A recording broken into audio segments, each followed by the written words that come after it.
সেমু fish বলা হয় ওটাকে। এরপরে দেখলাম তিমি মাছ, নীল জাতীয় তিমি, যে তিমিগুলি খুব কম পাওয়া যায় মহাসমুদ্রে এগুলি থাকে। এক একটা নীল তিমির ওজন 5,000 টন পর্যন্ত হতে পারে। এর যে বাচ্চা হয় সে বাচ্চায় দুধ খায়। তিমি হচ্ছে স্তন্যপায়ী প্রাণী। যে বাচ্চা হইল যেদিন হয় সেদিন থেকেই বাচ্চার 50 থেকে 60 মণ দুধ লাগে। কে খাওয়ায়? সুবহানাল্লাহ। দুনিয়ার কোনো গভর্নমেন্ট খাওয়ায় না। দুনিয়ায় স্থলভাগে পিঁপড়া থেকে শুরু করে হাতি পর্যন্ত, ছোট্ট চেলা পোকা থেকে শুরু করে সাপ, বড় বড় পাইথন পর্যন্ত, টোনাটুনি পাখি থেকে শুরু করে ঈগল পর্যন্ত, নদীর ভিতরে চেলাপুটি থেকে শুরু করে তিমি মাছ পর্যন্ত অসংখ্য প্রাণী সকাল বেলায় খালি পেটে জঙ্গল থেকে, গর্তের মধ্য থেকে, বাসা থেকে, পানির মধ্য থেকে যার যার আস্তানা ছেড়ে আহারের অনুসন্ধানে শত সহস্র কোটি প্রাণী সব যার যার ক্ষুধার পেট নিয়ে বেরিয়ে যায়। আল্লাহ রাব্বুল আলামিন বলেন, সন্ধ্যা হতে না হতে সবগুলির পেট ভরাইয়া যার যার বাসায় আমি ভিড়াইয়া দেই। ইন্নাল্লাহা হুয়ার রাজ্জাকু যুল কুওয়াতিল মাতিন। খেতে দেওয়ার মালিক কে? সেই আল্লাহর এই গুণকে, এই গুণাবলীকে বিশ্বাস করতে হবে। খেতে দেওয়ার মালিক তিনি কেবলমাত্র। সন্তান হয় না, দেওয়ার মালিক কে? বলেন জোরে। হাসাবার মালিক কে? কাঁদাবার মালিক কে? সুখ দেওয়ার মালিক কে? দুঃখ থেকে উদ্ধার করার মালিক কে? হায়াতের মালিক কে? মওতের মালিক কে? ফাআলুন লিমা ইউরিদ। যা খুশি তাই তিনি করতে পারেন। সুবহানাল্লাহ বলে। কোন? কাফ আর নুন, দুটি অক্ষর। যখন যা ইচ্ছে করেন হয়ে যায়। আল্লাহর এই গুণকে বিশ্বাস করলে মানুষ শিরক থেকে বাঁচতে পারবে। মাজার মুখী হবে না মুসলমান, মসজিদ মুখী হবে তখন। আজ আমার মুসলমান একদিকে নামাজও পড়ে আর একদিকে মাজারের কাছে গিয়ে দুর্বল হয়ে যায়। আছে না? আছে কি না? মাজারগুলির কাছে গিয়ে সাহায্য কামনা করে। আমার নিজের চোখে দেখেছি মাজারে গিয়ে কিভাবে সেজদা দেয় কবরকে। বলেন নাউযুবিল্লাহ।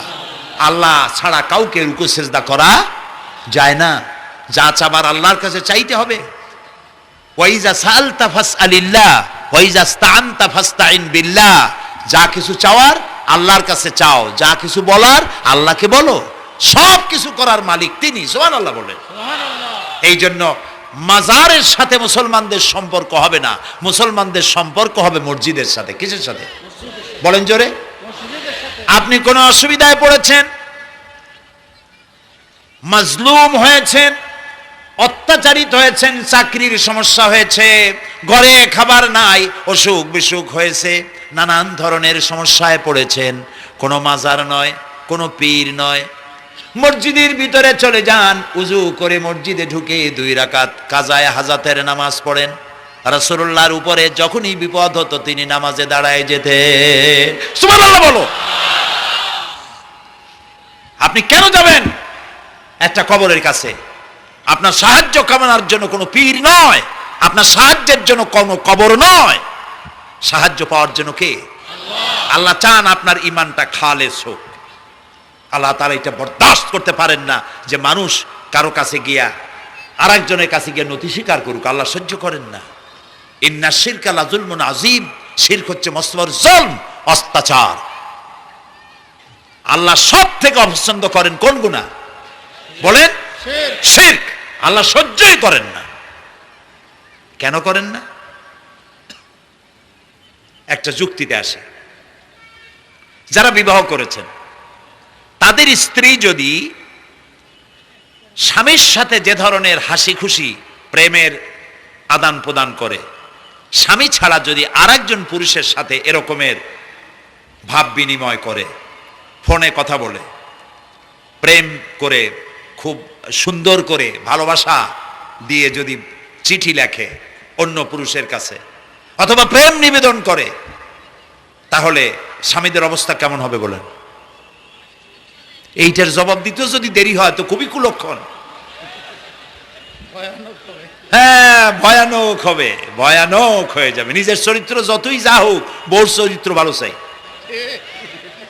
আচ্ছা বলেন তো, স্ত্রী আপনার সঙ্গে যেভাবে প্রেমের হাসি হাসে, প্রেম নিবেদন করে, ওই রকম আরেকটা পুরুষের কাছে সাথে করলে আপনার সহ্য হয় না কেন?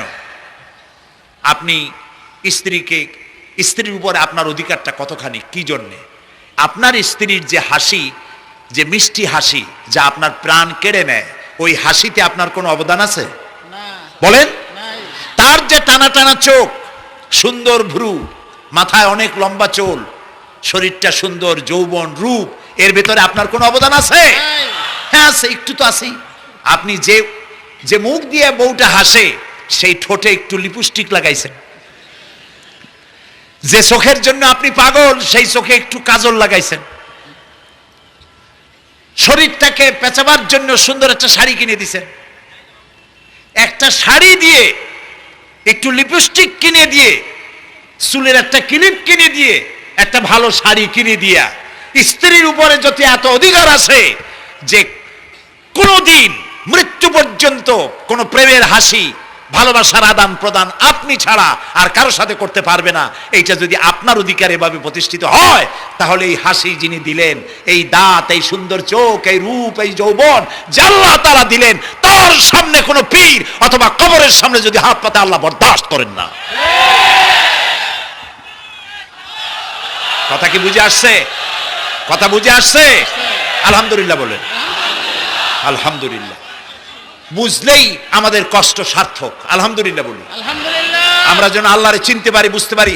আমার বিশ্বাস করুন, কোরআন আমার সামনে, আল্লাহর কসম, কোন জীবিত পীর, কোন মৃত্যু পীর আমার ভাগ্যের ভালো বা মন্দ করার কোন অধিকার রাখে না, রাখে না, রাখে না। কোন পীর ফু দিয়ে আমার ভাগ্যকে ভালো বানাই দিতে পারবে না, পারবে না। এবং আমার একটা চুলও বাঁকাও করতে পারবে না। খাইরিহি ওয়া শাররিহি মিনাল্লাহি তাআলা। আমার ভালো, আমার মন্দ করার একমাত্র মালিক কে? আল্লাহ। এক আঙ্গুল আকাশের দিকে উঁচু করে চিৎকার দিয়ে বলুন, কে? আবার বলেন, আবার বলেন, আবারও বলুন। হাত নামা। আল্লাহ কবুল করুন, বলেন আমিন। আমার এই বক্তব্য দিয়ে আমি কোনো পীরকে অমর্যাদা করছি না। পীর সাহেবদের কাছে পীর কোনো শরীয়তের শব্দ নয়। কোরআন এবং হাদিসে কোথাও পীর বলে কোনো শব্দ নাই। এটি ফার্সি শব্দ। এই শব্দের অর্থ হলো বৃদ্ধ। তো পীর যদি বৃদ্ধ হয় ভালো কথা, তিনি যদি আলেম হন আরো ভালো কথা। কিন্তু বাপ পীর ছিল, উনিও সেই সুবাদে পীর। ইলেম নাই, তোনার নিজের কাছেই তো টর্চ নাই। আপনাকে অন্ধকারে উনিও ম্যানহোলের মধ্যে পড়বে, আপনারে নিয়ে পড়বে। আলেম হইতে হবে। পীর যদি হয় আলেম হইতে হবে, এক নম্বর কথা। দুই নম্বর কথা হলো, তিনি ব্যবসায়ী হবেন না। ধর্মের নামে তিনি ব্যবসা করবেন না। তিনি মানুষকে হেদায়েতের পথ দেখাবেন। প্রয়োজনে জেলে যাবেন, প্রয়োজনে ফাঁসির মঞ্চে দাঁড়াবেন। তিনি নিজেকেই ইসলামের সব আমি করি, আর ইসলাম কারো কাছে নাই। যারা ইসলাম করলো 70-80 বছর ধরে, রাজনীতির পথ দেখালো, তারা ইসলামের দল না, ওনারটাই ইসলামের দল। এই ধরনের ফাজলামি বক্তব্য থেকে বিরত থাকতে হবে। এই ধরনের বেয়াদবিপূর্ণ বক্তব্য থেকে বিরত থাকতে হবে। আমার দোকানে খাঁটি ঘি পাওয়া যায়, আর কারো দোকানে খাঁটি ঘি পাওয়া যায় না। ইসলাম নিয়ে এই ধরনের মনোপলি বিজনেস করতে দেওয়া হবে না। প্রিয় ভাই সব, আমরা পীর সাহেবদের চিনি। পীর ছিলেন শাহজালাল রহমতুল্লাহ আলাইহি। সুবহানাল্লাহ। যুদ্ধ করা লাগে না, আজান দিয়েছেন, মূর্তির মাথা ভাঙ্গা চুর চুর হয়ে পড়ে গিয়েছে। গৌর গোবিন্দ পলায়া কুল পায় নাই। লোকেরা যায় তার মাজারে গিয়ে গজাল মাছ জিয়ারত করে আসে, কিন্তু তরবারিটা দেখে আসে না। দোধারি তরবারি এখনো আছে। সুবহানাল্লাহ বলেন। পীর ছিলেন হযরতে বাহাউদ্দিন নকশবন্দি, মুজাদ্দিদ আল ফিসানি রহমতুল্লাহ আলাইহি, বড় পীর আব্দুল কাদের জিলানী রহমতুল্লাহ আলাইহি, খাজা মঈনুদ্দিন চিশতি রহমতুল্লাহ আলাইহি, খানজাহান আলী রহমতুল্লাহ আলাইহি। কত ওলিউল্লাহর মাজার দিয়ে আমার দেশ ভরা। আলহামদুলিল্লাহ কর। আলহামদুলিল্লাহ। এরা একদিকে মানুষকে মুরিদ বানায়া মুরিদের টাকা দিয়ে নিজেদের পকেট ভরেন নাই। ওনারা এরকম করতেন না, এইরকম করতেন। আর রাসূলুল্লাহ বলেছেন এই রকমের হাতের মর্যাদা নাই, এই হাতের মর্যাদা। আমি পীর দেখছিলাম, বাইতুল শরীফের পীর হযরত শাহ আব্দুল জব্বার সাহেব, আল্লাহ তাআলা জান্নাতুল ফেরদাউসের মেহমান বানায়নি। এই বাংলাদেশে শত শত মসজিদ মাদ্রাসার এতিমখানা তৈরি করে গেছেন, সুবহানাল্লাহ। বৃষ্টির মৌসুমে চট্টগ্রামের বাড়ি তার, 14 বছর মাদ্রাসায় ওয়াজিদিয়া চট্টগ্রামে 14 বছর বুখারী শরীফ পড়িয়েছেন। কি মানের আলেম, খালি পীর না। মুরিদরা যত টাকা দিত এই টাকা দিয়ে বড় বড় মাদ্রাসা মসজিদ করেছেন। আর বৃষ্টির সময় সাথী সঙ্গী নিয়ে বস্তি এলাকায় যেতেন, পলিথিন দিয়া ছাওয়া, বাচ্চা আর তার স্বামী নিয়ে কাতরায় এক কোনায় বসে আছে, খাবার নাই, চাউল নাই, অসুস্থ, তাদের চাউল দিয়ে আসতেন, তাদের রান্না করার শাকসবজি দিয়ে আসতেন, ওষুধ দিয়ে আসতেন, হাড়ি পাতিল দিয়ে আসতেন। বন্যা হলে, তুফান হলে টাকা উজাড় করে যা মুরিদরা দিত সবগুলি উজাড় করে মানুষের খেদমত করতেন, সুবহানাল্লাহ। কাজেই যারা জামায় অনেকগুলো পকেট সমানে নিতে থাকে আর ভরতে থাকে এইভাবে করে, এই ব্যবসায়ীদেরকে পরিত্যাগ করতে হবে। পীর হচ্ছে ওই সমস্ত লোক যারা নাকি ধর্মের নামে ব্যবসা করে না, বরং আল্লাহর দ্বীনকে প্রতিষ্ঠা করার জন্য কথা বলে। প্রিয় ভাই সব, আমাদের জেহেন সাফ করতে হবে, পরিষ্কার করে বুঝতে হবে আমার ভালো আমার মন্দ কে করতে পারেন? আল্লাহ। সম্রাট শাহজাহান নাম শুনেছেন? কোথার বাদশা বলেন? দিল্লির সম্রাট। সম্রাট শাহজাহান পৃথিবী জোড়া নাম তার। কবি বলছেন, শাহনে জাহাं को जिन्हें फख्र से देते थे बाज, वाज कब्र में है सूरह अलहम्दु की मोहताज।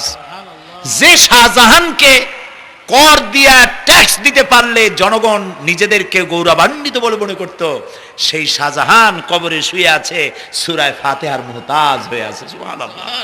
যদি কেউ আমার কবরের কাছ থেকে হাঁটে যাইতো আর একটু সূরা ইখলাস পড়ে সবরেসানি করতো, আমি কিছু পাইতাম। আহারে, এই এতিম ফকির হয়ে শুয়ে আছে। একজন বলছে, ভাই তোমারে তো খয়রাত করে দেখতেছি আমি সেই ছোটবেলা থেকে, খালি তুমি খয়রাত করো।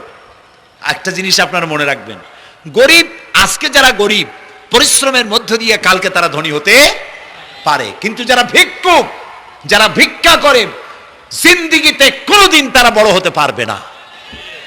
ভিক্ষা করা যাদের অভ্যাস, জীবনেও বাড়ি করতে পারবে না, জীবনেও ধনী হইতে পারবে না, কিন্তু গরিব ধনী হইতে পারবে। কারণ হলো আল্লাহর কাছে দুইটা বৈধ জিনিস অত্যন্ত ঘৃণিত। কয়টা? একটা হলো তালাক, আর একটা হলো ভিক্ষাবৃত্তি, মানুষের কাছে চাওয়া। আল্লাহ পছন্দ করেন না। তো ভিক্ষুক ঘুরতেছে, একটা লোক বলল, মিয়া তোমার তো সারা জীবনই খরচ করতে দেখি। খরচ করবো না, করবো কি? যার কাছে যাই সে দেয় 4 আনা 2 আনা 1 টাকা, এর বেশি তো দেয় না। তেদি আমি কেমনে বড় লোক হবো? কয় যে তুমি বাদশার চোখে দেখো না, বাদশার চোখে দেখো না। কয় বাদশার কাছে কি আমার মতো লোক যাইতে পারে নাকি? কল না, যাইতে হবে, যাও। বাদশা একবার যাবা, এমন দেওয়া দেবে জীবনে আর তোমার খরচ করা লাগবে না। পাতি শিয়ালের পিছনে ঘুরে তো লাভ নাই। পাতি শিয়ালে খায় মুরগি, তোমার একটা ঠ্যাং দেবে, দাঁতের খেলালের কাজ হবে না। বাঘের পিছনে ঘোরো, বাঘে খায় গরু আর হরিণ, একটা রান দিলে তুমি 1 সপ্তাহ খাইতে পারবা। কাজে ঘুরতে গিয়েও বোঝা উচিত কার সাথে ঘুরি। তো বলছে বাদশার কাছে যাও। তো বাদশারে পাবো কই? কই তো দেখলাম কেবল মসজিদে ঢুকলো। তারপরে ফকির গিয়ে দাঁড়ায় আছে বারান্দায়, দেখে যে উনি বাদশা ভেতরে বসে হাত তুলে আছে ভাবে, আর চোখ দিয়া পানি পড়ে দাড়ি ভিজে ভিজে পড়তেছে। নামাজ শেষ করে, মোনাজাত শেষ করে বাদশা বেরিয়েছেন। কোন বাদশা? শাহজাহান। বাইরে আসার পর ফকির বলল, আসসালামু আলাইকুম বলে ফকির রওনা করছে। বাদশা বলে, দাঁড়াও, তুমি যে রওনা করলা, তোমার তো ভিক্ষুক মনে হয়, আর লোকেরা যারা ভিক্ষুক না তারাও তো আমার কাছে চায়, আর তুমি তো ভিক্ষুক, চাইলে না কেন কিছু? ভিক্ষুক বলে, জাহাপানা, আমি কিছু চাইতে এসেছিলাম আপনার কাছে, কিন্তু আপনার করুণ অবস্থা দেখে আমার জ্ঞানের চোখ খুলে গিয়েছে। আমি দেখতে পেলাম আমি যার কাছে চাইতে এসেছি, আমি তো কান্দি না, হাতও পাতি নাই। যার কাছে চাইতে আসতাম দিল্লির সম্রাট, আবার কোন সম্রাটের কাছে হাত পেতে ভিক্ষুকের মতো কি জানি চায়, আর চোখ দিয়া পানি পড়ে দাড়ি ভিজে ভিজে পড়ছে। আমার জ্ঞানের চোখ খুলে গেছে, দুনিয়ার বাদশার কাছে আর চাইবো না। বাদশা কান্দে যে বাদশার কাছে, তার কাছেই চাইবো। প্রিয় ভাই সব, এই জন্যে জিহ্ন সাফ করে ফেলুন। দুনিয়ার কোনো মানুষের জন্য, মানুষের কাছে নয়, কোনো কবরে নয়, কোনো কারো কাছে নয়, আল্লাহ তাআলার কাছেই আমরা নামাজের মধ্যে ঘোষণা করেছি, ইয়্যাকা না'বুদু ওয়া ইয়্যাকা নাস্তাঈন। আল্লাহ তাআলা, তোমার একমাত্র ইবাদত করি, তোমার কাছেই সাহায্য চাই। কাজেই সাহায্য আল্লাহর কাছে। কার কাছে চাইবো বলেন? আল্লাহ আমাদের ঈমান পোক্ত করে দিন। আমরা বলি আমিন, আমরা বলি আমিন। অসুখ বিসুখ হইলে পরে ধৈর্য ধরবেন। অনেক মানুষ আছে জ্বর হইলে কয় যে এত নামাজ পড়ি খালি জ্বর আমারই হয়, এত রোজা রাখি, ভালো ভালো কাম করি, আমার ছেলের অসুখ মোটে সারি না। এই জাতীয় কথা বলবেন না। মুমিনের পায়ে যদি কাঁটাও ফোটে সওয়াব থেকে খালি নাই। ধৈর্য ধরতে হবে। কাঁটা ফুটছে, বলেন ইন্না লিল্লাহ। আজাবান লিল মুমিন, মুমিনের জন্য বড়ই আশ্চর্য ব্যাপার, বিপদ হইলেও শুকর আদায় করে আর সুখে থাকলেও শুকর আদায় করে। সুবহানাল্লাহ বিহামদি। বিপদ আসলে সে বলে ইন্না লিল্লাহি, বলেন ইন্না লিল্লাহি ওয়া ইন্না ইলাইহি রাজিউন। আর যখন শান্তি আসে বলে আলহামদুলিল্লাহ। দুই অবস্থায় তার জন্য নিয়ামত আল্লাহর তরফ থেকে সে পায়, আলহামদুলিল্লাহ। প্রিয় ভাই সব, তো আল্লাহর উপর ঈমান আনার জন্য কয়টা শর্ত বলছিলাম? এই যে প্যাচ লেগে গেছে, কয় যে তিনটা। আল্লাহর উপর ঈমান আনার জন্য শর্ত কয়টা? চারটা। চারটার বলছি কয়টা? দুইটা। আরেকটা হচ্ছে আল্লাহর কুদরত এ বিশ্বাস করা। আল্লাহর কুদরত মানে শক্তি। আল্লাহর কিছু বিশ্বাস করবেন, বলেন জোরে? শক্তি। আকাশ এবং জমিনের শক্তিশালী কে? কিন্তু আমার দেশের জনগণ, কিছু কিছু রাজনীতিবিদরা বলে জনগণই নাকি সকল ক্ষমতার, সকল শক্তির উৎস। কি পাগল! তুমি ক্ষমতার উৎস? নাকের মধ্যে ময়লা, দাঁতে ছাতা, পেটের মধ্যে দুর্গন্ধ ভরা, ক্ষমতার উৎস। আশ্চর্য কথা। এই যে ক্ষমতার উৎস, হাজার হাজার লোক এখানে বসা, দুইটা ভাউয়া ব্যাংক যদি দুই কোণা দিয়ে ঢোকে, ভাউয়া ব্যাংক চেনেন? বিগ সাইজের ব্যাংক, দুইটা যদি দুই দিক দিয়ে ঢোকে লাফাইতে লাফাইতে, সামনে যারা আছে এমনি লাফাবে। অন্তত টঙ্গী তামিরুল মিল্লাত মাদ্রাসা ছাড়াইয়া তারপরে ফিরে তাকায় বলবে, ভাই আমরা দৌড়াই কেন? ব্যাংকের সামনে অসহায়, বল্লা ভীমরুলের সামনে অসহায়, সাপের সামনে, বিচ্ছুর সামনে অসহায়, তারা কয় সকল ক্ষমতার উৎস জনগণ। কপাল পোড়া। ক্ষমতার উৎস জনগণ নয়। এটা কোরআনের সাথে কন্ট্রাডিকশন হয় এ কথায়। আল্লাহ বলেছেন আন্নাল কুওয়াতা লিল্লাহি জামিয়া। সকল ক্ষমতার উৎস কে? চিল্লায় বলো আল্লাহ। ক্ষমতা কি দেখছেন? মাত্র 1.5 মিনিট। কয় মিনিট? মাত্র 1.5 মিনিট। আল্লাহ বলেছেন কোন? সাথে সাথে তামিলনাড়ু, মালয়েশিয়া, ইন্দোনেশিয়া, থাইল্যান্ড, মালদ্বীপ, শ্রীলঙ্কা 2 লক্ষ লোক শেষ, 1 লক্ষের খোঁজ নাই। সমুদ্রের পানি 33 ফিট উঁচু হয়ে এসছে। সুবহানাল্লাহ কইতে ইচ্ছে করে না? বিজ্ঞানীরা বলেছেন ভারত মহাসাগরের তলদেশে ফাটল ধরেছে, ওর কয়েক কিলোমিটার নিচে ভূমিকম্পের উৎপত্তি হয়েছে। ভারত মহাসাগরের পানি 3 হাত না 4 হাত, কত কিলোমিটার আল্লাহই জানে। এই কয়েক কিলোমিটার নিচে যে মাটি, সেই মাটিরও কয়েক কিলোমিটার নিচে ভূমিকম্পের উৎপত্তি। এখান থেকে ভূমির কম্পন হয়েছে। সেই ভূমিকম্পে সমস্ত মহাসাগরের মধ্যে, ভারত মহাসাগরের মধ্যে জলকম্পন শুরু হয়েছে। পানির কম্পন, মাটির কম্পন একসাথে। 33 ফিট উঁচা, মানে 4 তলা বিল্ডিং এর মতো উঁচু হয়ে আসছে পানি। 4 তলা পরিমাণ উঁচু হয়ে পানি চলে আসছে। বাড়ি গাড়ি সব কিছু খড় কুটার ন্যায় সব উড়িয়ে দিয়েছে। এগুলোরে কপাল পোড়া নাস্তিক যেগুলি, তারা বলে প্রাকৃতিক দুর্যোগ। ওর বাপের মাথা। আচ্ছা, প্রাকৃতিক দুর্যোগ, প্রকৃতি কি? কোন জন্তুর নাম? প্রকৃতি কোন জন্তু জানোয়ারের নাম? প্রকৃতি নিজে চলে না কেউ তাকে চালায়? কে চালায়? কপাল পোড়ারা তা বোঝে না। বিশ্ববিদ্যালয়ের শিক্ষক হয়েছে তো, আল্লাহ দিয়ে আসি কোথায়? তবে সব খারাপ না, ভালো আছে, আলহামদুলিল্লাহ কর। কিছু আছে কপাল পোড়া, বিশেষ করে শান্তিনিকেতনে যারা পড়াশোনা করে আসে, সাহিত্য চর্চা করে, এই সাহিত্য চর্চা করতে করতে এক পর্যায়ে কপাল পুড়ে যায়, আল্লাহরে চিনতে পারে না। সব চেনে, আল্লাহরে চেনে না। আল্লাহ এখন চিনাইতেছে ভালো করিয়া। প্রিয় ভাই, সব কমে আদ, কমে সামুদ, এগুলিকে আল্লাহ তারা ধ্বংস করেছেন।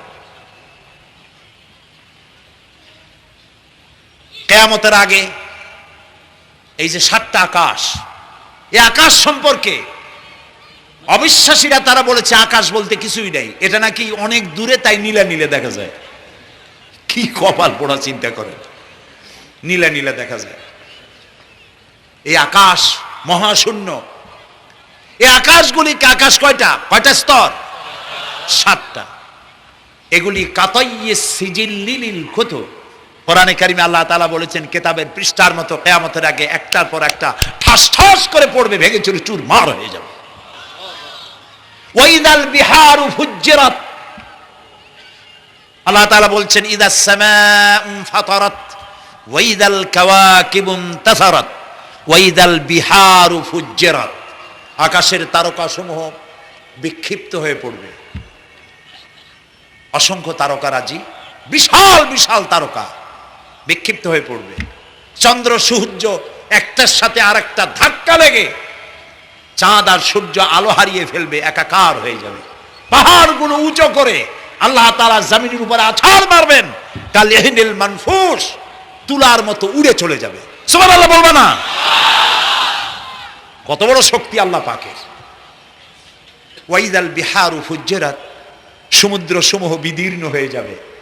সমুদ্রে যত পানি আছে সমস্ত পানিগুলি নিঃশোষিত হয়ে যাবে মাটির তলায়, এবং সেখানে অগ্নুৎপত্তি হবে।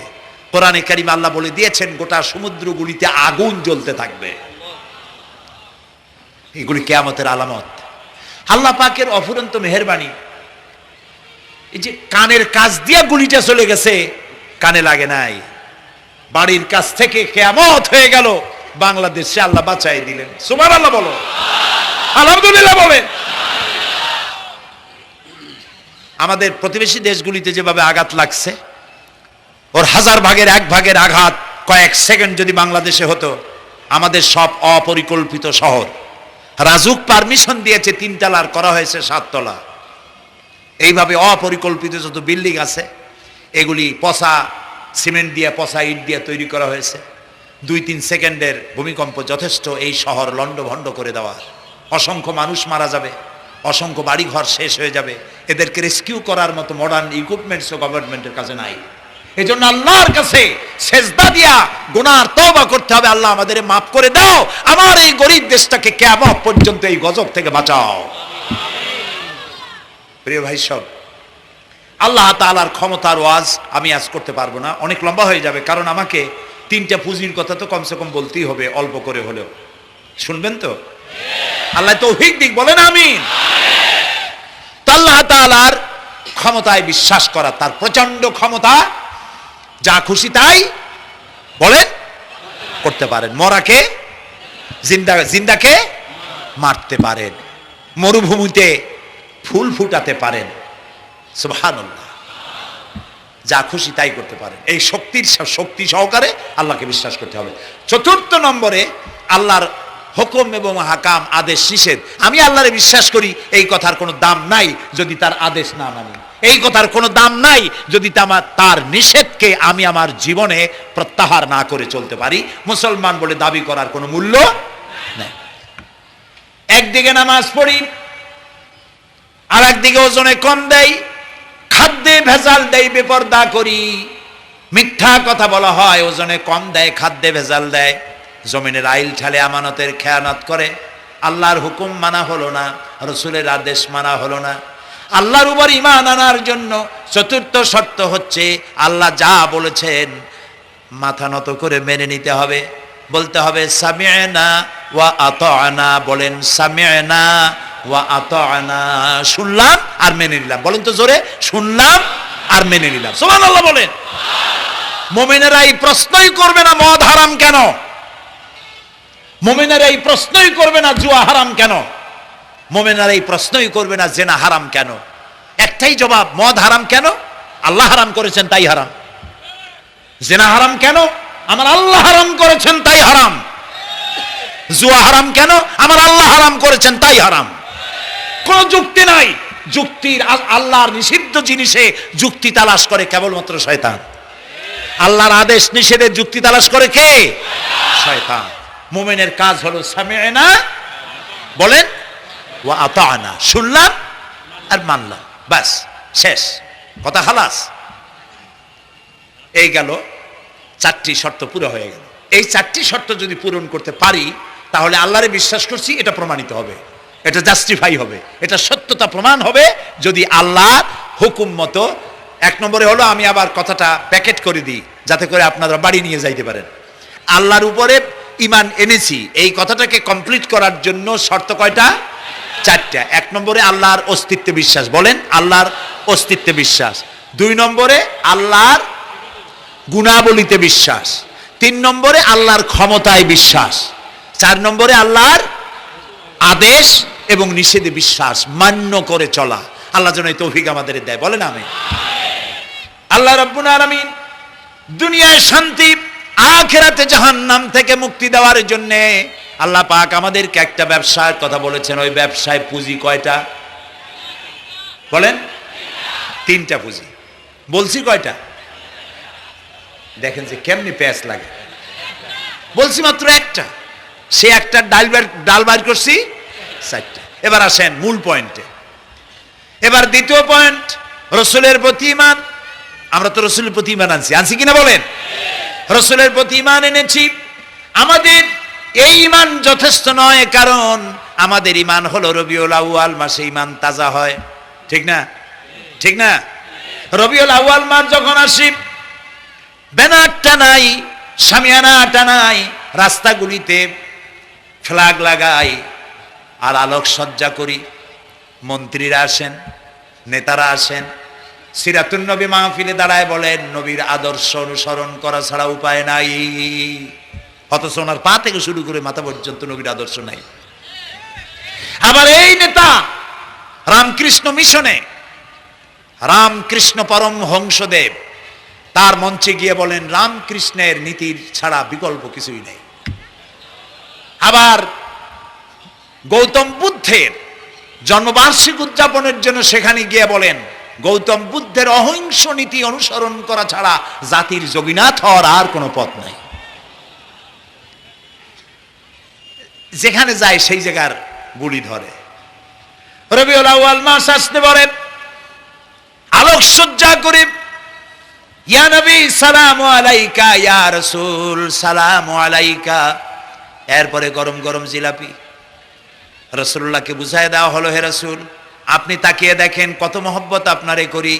আপনার মহব্বতের জন্য আমাদের শহরের কোনো মিষ্টির দোকানে আর মিষ্টি নাই, সব আমরা খাইয়া শেষ করছি।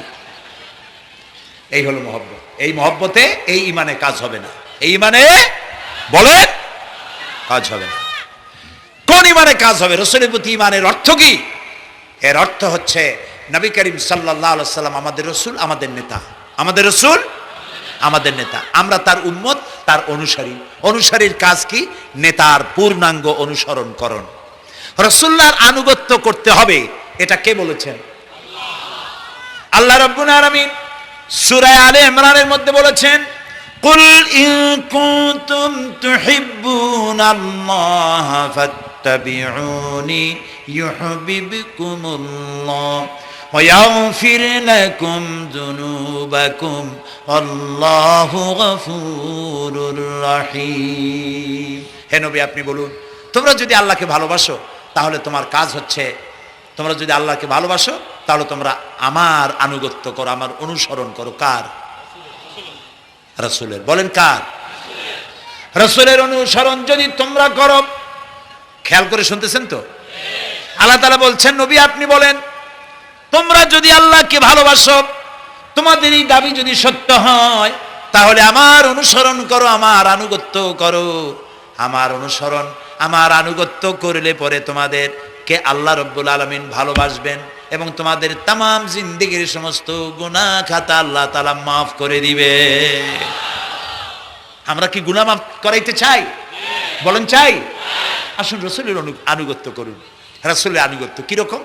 রসুল যেভাবে মুছ কাটছে আমরা সেইভাবে মুছ কাটবো, তিনি দাড়ি যেভাবে রাখছেন আমরা সেইভাবে রাখবো, তিনি চুল কাটছেন যেভাবে সেইভাবে করব। সৃষ্টি যদি স্রষ্টাকে চিনতে চায়, মানুষ যদি আল্লাহ রাব্বুল আলামিনকে জানতে চায়, চিনতে চায়, তার পদ্ধতি হচ্ছে তার সৃষ্টিকে জানা। তার সৃষ্টির মাধ্যমে তাকে চেনা যাবে। আল্লাহ পাক বলেন, আল্লাযীনা ইয়াযকুরুনাল্লাহা কিয়ামান ওয়া কুউদান ওয়া আলা জুনুবিহিম ওয়া ইয়াতাফাক্কারুনা ফি খালকিস সামাওয়াতি ওয়াল আরদ রাব্বানা মা খালাকত هذا باطلا سبحانك فقنا عذاب النار الذين يذكرون الله قياما وقعودا وعلى جنوبهم যারা দাঁড়িয়ে বসে শুয়ে এক কথায় সর্বাবস্থায় যারা আল্লাহ পাককে স্মরণ করে, তারা আকাশ এবং জমিন সৃষ্টির ব্যাপারে চিন্তা ভাবনা করে, রাত এবং দিনের পরিবর্তনের চিন্তা করে, তার সৃষ্টি নৈপুণ্যতা নিয়ে যারা গবেষণা করে, তারাই হচ্ছে আল্লাহ পাকের খাঁটি বান্দা, একজন সত্যানুসন্ধানী।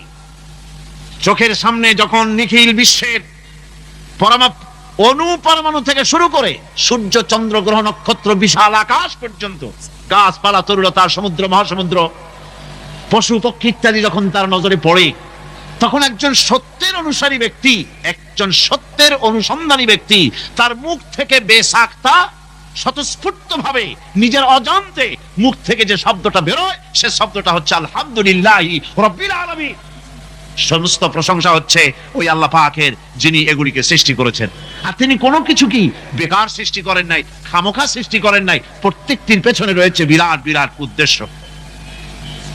এখানে মানুষের সবচাইতে বড় ভ্রান্তি, মানুষের সবচাইতে বড় ভুল, সেটা হলো এই, দুর্ভাগ্যজনক ভাবে সকল সৌন্দর্যের মহাশিল্পী আল্লাহ পাককে মানুষ ভুলে যায়। তারা প্রশংসা করে নদীর, প্রশংসা করে নারীর, নারীর অঙ্গ প্রত্যঙ্গ নিয়ে তারা কবিতা লেখে, নারীর সৌন্দর্য নিয়ে কবিতা লেখে, সাহিত্য রচনা করে, সূর্য নিয়ে, চন্দ্র নিয়ে, চাঁদের মায়াবী জ্যোৎস্না নিয়ে, এর সুন্দর সুষমা নিয়ে কবিতা লেখে, প্রজাপতির রং দিয়ে গান তৈরি করে, ফুলের সৌন্দর্য এবং তার সৌরভ দেখে মানুষ পাগল হয়ে যায়। এগুলির পিছনে গান, সাহিত্য ইত্যাদি কবিতা রচনা করে, কিন্তু এই সৌন্দর্য যিনি সৃষ্টি করেছেন সে আল্লাহ পাককে বেমালুম ভুলে যায়।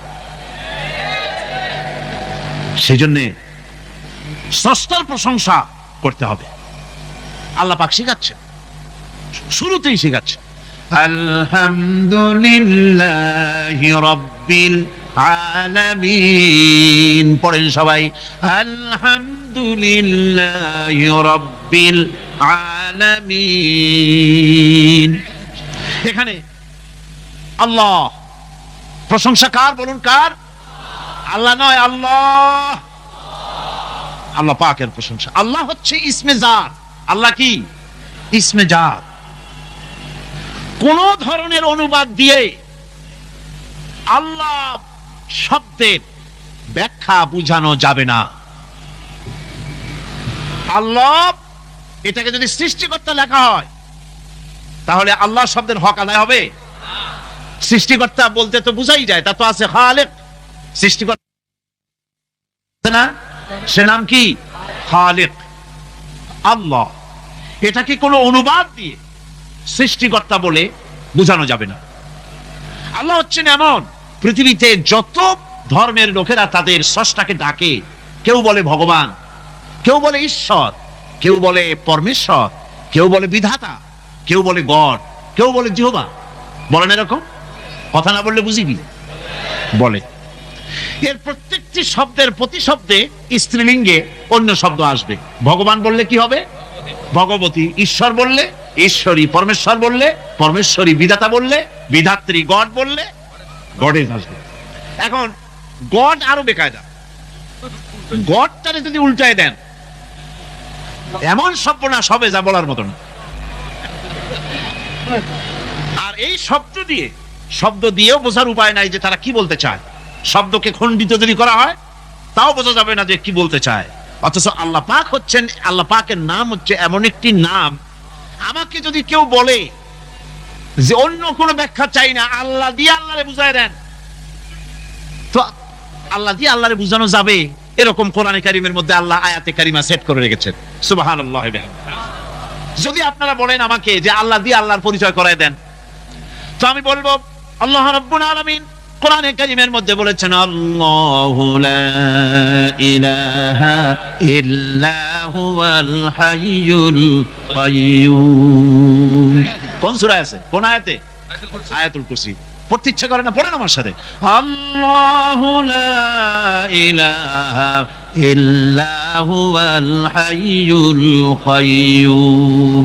আল্লাহ হচ্ছেন তিনি যিনি ছাড়া কোনো উপাস্য নাই, কোনো ইলাহ নাই, কোনো মাবুদ নাই, যিনি ছাড়া আর কোনো ইবাদতের মালিক নাই, আর যিনি হচ্ছেন সদা জাগ্রত চিরঞ্জীব, সার্বভৌমত্বের একচ্ছত্র মালিক, যিনি সদা জাগ্রত চিরঞ্জীব, তিনি হচ্ছেন আল্লাহ। এখন কেউ যদি বলেন আল্লাহ অক্ষর কি, এক একটা অক্ষর বাদ দিয়া আল্লাহরে চিনায় দেন, তাও চিনানো যাবে। আল্লাহর প্রথম অক্ষর যদি বাদ দেন কি থাকবে? কোরআনে কারীম বলছে তা দিয়েও বোঝা যাবে লিল্লাহি মা ফিস সামাওয়াতি ওয়া মা ফিল আরদ। আল্লাহ হচ্ছেন তিনি যার জন্য আকাশ আর জমিন, আকাশ এবং জমিনের একচ্ছত্র মালিক, এর মাঝখানে যা কিছু আছে সব কিছুর মালিকানা যার হাতের মুঠায়, তিনি আমার আল্লাহ। তিনি কে? আল্লাহ। এরপরে যদি বলেন আরেকটা নাম ছেড়ে দেন, আলিফ সাল্লাম একটা নাম ছেড়ে দিলাম, তাহলে কি থাকলো? লাহ থাকলো, দুইটা অক্ষর থাকলো লাহু। এই লাহু দিয়েও আল্লাহ রাব্বুল আলামিনের সিফাতকে, তার গুণকে বোঝা যাবে। লাহু মাকালিদুস সামাওয়াতি ওয়াল আরদ। আল্লাহ পাক বলেন আসমান এবং জমিনের রিজকের চাবিকাঠি আল্লাহ পাকের হাতে, যাকে খুশি তিনি পর্যাপ্ত রিজিক দান করেন। কেউ যদি বলেন লামটাও ভালায় দেন, লামটাও ছেড়ে দেন, দিলাম নাম একটা ছেড়ে, থাকলো কি? একটা অক্ষর থাকলো হু। এই হু দিয়ে আমার আল্লাহরে চেনা যাবে। ওয়া হুয়াল গফুরুল ওয়াদুদুল আরশিল মাজিদ ফাআলুল লিমা ইউরিদ। আমার আল্লাহ হচ্ছেন তিনি যিনি ক্ষমাশীল, যিনি দয়াবান, যিনি বান্দাকে মহব্বত করেন, যিনি হচ্ছেন আরশে আজিমের মালিক, তিনি হচ্ছেন সেই মহান সত্তা যিনি যা খুশি তাই করতে পারেন। সুতরাং আল্লাহ হচ্ছেন এমন এক লফজ, এমন এক নাম, এমন এক ইসমে জাত যার কোনো বিকল্প নাই, যা অনুবাদ করে আল্লাহকে স্রষ্টা বললে এটা সারবে না, সৃষ্টিকর্তা বললে সারবে না। আল্লাহ পাকের নামের বিরাট বিশাল ব্যাপক অর্থ রয়েছে। সুতরাং আল্লাহকে আল্লাহই বলতে হবে। আল্লাহকে কি বলতে হবে? আল্লাহ আল্লাহ আল্লাহ। কত মজাই নামে, সুবহানাল্লাহ বিহামদি, কত মজাই নামে। দেখেন আল্লাহ রাব্বুল আলামিন এমন রব, বাংলাদেশের কুকুর আর আমেরিকা ইউরোপের প্রধান দেশের কুকুর একরকম নয়। আমাদের দেশের পশু ইউরোপ আমেরিকা শীত প্রধান দেশের পশু একরকম নয়। তার কারণ হলো আমাদের দেশে শীত কম, নাতিশীতোষ্ণ অঞ্চলের মধ্যে খানিকটা পড়ে যায়। এখানে পশুদের গায়ে কম পশম থাকলে কোনো অসুবিধা নাই। ভেড়া, ঘোড়া, কুকুর, বন্য প্রাণীকে কেউ তো কম্বল দেয় না, ল্যাপ দেয় না, রাজাই দেয় না, খাতা দেয় না, চাদর দেয় না। আল্লাহ রাব্বুল আলামিন তিনি এমন রব, শীত প্রধান দেশের পশুদের গায়ে পশম দিয়া চিরস্থায়ী কম্বল জড়ায় দিয়েছেন। এর নাম হচ্ছে রব। প্রতিপালনের পদ্ধতি কি সুন্দর করে তিনি প্রতিপালন করছেন, কি সুন্দর করে তিনি পশু পক্ষীগুলিকে তাদের আহার জোগাড় করছেন, প্রতিপালন করছেন। তিনি রব, মানুষকে সৃষ্টি করেছেন, আমাদেরকে সৃষ্টি করেছেন, সব চাইছেন। সুবহানাল্লাহ বিহামদি, সকল প্রয়োজন মিটিয়েছেন, একটা জিনিস বাদ রাখেন না। আমাদের মুখে দাঁতের দরকার ছিল, মায়ের পেট থেকে দাঁত নিয়ে আসিনি। মায়ের পেট থেকে আসার পরে আমাদের খাবারের দরকার ছিল। লক্ষ্য করেন রব কারে বলে, লক্ষ্য করুন। মায়ের পেটের মধ্যে যখন ছিলাম ওখানে কোনো রোগের জীবাণু ঢুকতে পারে নাই।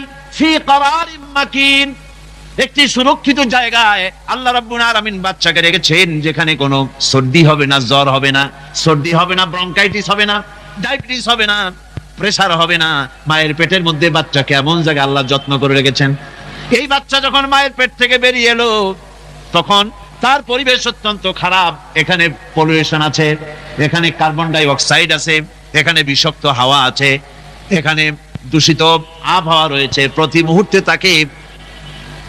মুহূর্তে রোগ তাকে হামলা চালাতেছে। এই রোগের থেকে সে বাচ্চা বাঁচবে কি করে? এর জন্য রব্বুল আলামিন তিনি এমন রব, মায়ের বুকের মধ্যে যে খাবার তৈরি করলেন বাচ্চার, ওই খাবারের মধ্যে বাচ্চার ওষুধ আল্লাহ পাক বানায়া দিলেন। মায়ের বুকের দুধ শুধু দুধ নয়, এটা ওষুধ। সুবহানাল্লাহ। এটা খাদ্য, এটা ওষুধ, এটা ভিটামিন, এটা ক্যালসিয়াম, এটা কার্বোহাইড্রেট, যা দরকার বাচ্চার জন্য সব আল্লাহ মায়ের দুধের মধ্যে দিয়ে দিলেন। যতক্ষণ বাচ্চা পেটে ছিল দুধ ছিল ঘন, যখন বাচ্চা মায়ের পেট থেকে বেরিয়ে এলো দুধটা হয়ে গেল পাতলা। এই পাতলা দুধটা খাবে, ওষুধ আছে এর মধ্যে, ভিটামিন আছে, খাইতে যেন বিস্বাদ না হয় একটু মিষ্টি দিয়ে দিলেন আল্লাহ, যাতে বাচ্চা মুখ ফিরায় না নেয়, সেজন্য খাইতে চায়। তারপরে যখন বাচ্চার হাড্ডি খেতে হবে, মাছ খেতে হবে, গোশ খেতে হবে, দুধের আর দরকার নাই। তার শরীরের ভিতরে রেজিস্ট্যান্স, রোগ প্রতিরোধক শক্তি তৈরি হয়েছে, এখন আরো ভালো খাবার দরকার। আল্লাহ রাব্বুল আলামিন মায়ের দুধকে শুকায় দিলেন, চুষলে আর পাওয়া যাবে না, দুধ শুকায় গেছে, এখন বাইরের খাবার খেতে হবে। আসছিল যখন বুকে দাঁত ছিল না, বাইরে যখন এলো, দাঁতের যখন দরকার হলো, কোন আল্লাহর বান্দা কি আল্লাহর কাছে দরখাস্ত করেছেন যে আল্লাহ আমার কয়েকখান দাঁত দাও, দাঁত ছাড়া আমি সাবাই কেমন? এই সবগুলি দাঁত কে সেট করে দিলেন? রব্বুল আলামিন দাঁতগুলিকে সেট করে দিলেন, মুখের মধ্যে দাঁত এসে গেল। আল্লাহ রাব্বুল আলামিন শরীরটাকে সাজিয়ে গুছিয়ে, হিউম্যান বায়োলজি যাকে বলা হয়, এই শরীরকে যে সুন্দর করে আল্লাহ পাক তৈরি করলেন, বলে শেষ করা যাবে না কত সুন্দর করে আল্লাহ পাক বানিয়েছেন। আপনার মাথার ভিতরে সেল তৈরি করা হলো, ব্রেন তৈরি করা হলো। এই ব্রেনটা শুকনা জায়গায় রাখা হয় নাই। শুকনা জায়গার মধ্যে ব্রেনটা যদি থাকতো, নড়াচড়া করে আপনার ব্রেনের যে টেকনোলজি আল্লাহ পাক ইউজ করেছেন সেটা অসুবিধাগ্রস্ত হতো। এই জন্য ক্রিম যেভাবে পানির মধ্যে ভাসা থাকে, পানির মধ্যে ভাসমান ক্রিম, মাখন যেভাবে রাখা হয়, সামান্য পানির মতো করে এর ভিতরে ব্রেনটাকে রাখা হয়েছে। এই ব্রেনের ভিতরে, ব্রেন হচ্ছে পৃথিবীতে কম্পিউটার, আজকের পৃথিবীর শ্রেষ্ঠ আবিষ্কার।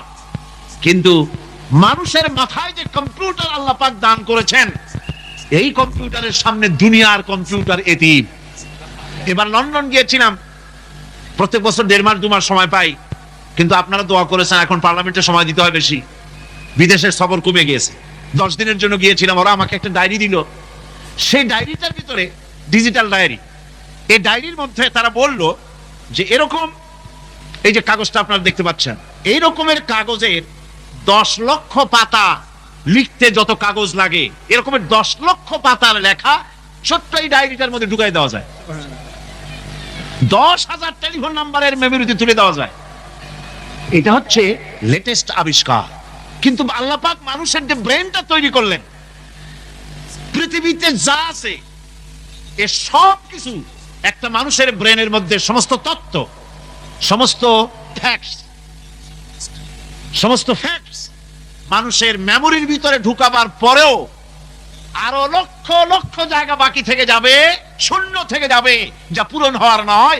এত বিশাল মেমোরি আল্লাহ পাক তার মানুষের মাথার মধ্যে তৈরি করে দিয়েছেন। সুবহানাল্লাহ বিহামদি। দেখুন অবস্থাটা কি। আল্লাহ তার মানুষকে কিভাবে, রব কাকে বলে, রব কারে বলে, সুবহানাল্লাহ বিহামদি।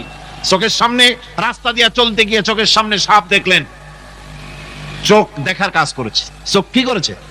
দেখার কাজ করেছে। এখন কি করবে? চোখ কিন্তু দেখে বসে থাকে নাই, চোখ দেখা মাত্রই ট্রান্সমিট করেছে ব্রেনকে। ব্রেন সাথে সাথে অ্যাকশন নিতে বলেছে হাতকে আর পাওকে। হাতে লাঠি থাকলে পিটাও, লাঠি না থাকলে পাকে বলেছে দৌড় মারো। এই যে সাপ দেখলো, চোখ এটাকে পাঠাই দিল ব্রেনকে, ব্রেন পাঠাই দিল অ্যাকশনে হাতে আর পায়ে। এতে কিন্তু 1 সেকেন্ড সময় লাগে নাই, 1 সেকেন্ডের কয়েক লক্ষ ভাগের 1 ভাগের ভিতরে মানুষ অ্যাকশনে এসে গিয়েছে। সুবহানাল্লাহ। এর নাম হচ্ছে রব। এর নাম কি? রব। তার অফুরন্ত সৃষ্টি, অফুরন্ত সৃষ্টি। মানুষের হার্ট তৈরি করেছেন, চোখ তৈরি করেছেন। চোখে কিন্তু আমরা নেগেটিভ দেখি, চোখে আমরা কি দেখি? নেগেটিভ দেখি। এই নেগেটিভটা চোখ ক্যাচ করে ব্রেনের ভিতর থেকে পজিটিভ হয়ে কে বের করে দেয়? সুবহানাল্লাহ ওয়া বিহামদিহি। যেমন রেডিও ঘুরাচ্ছেন,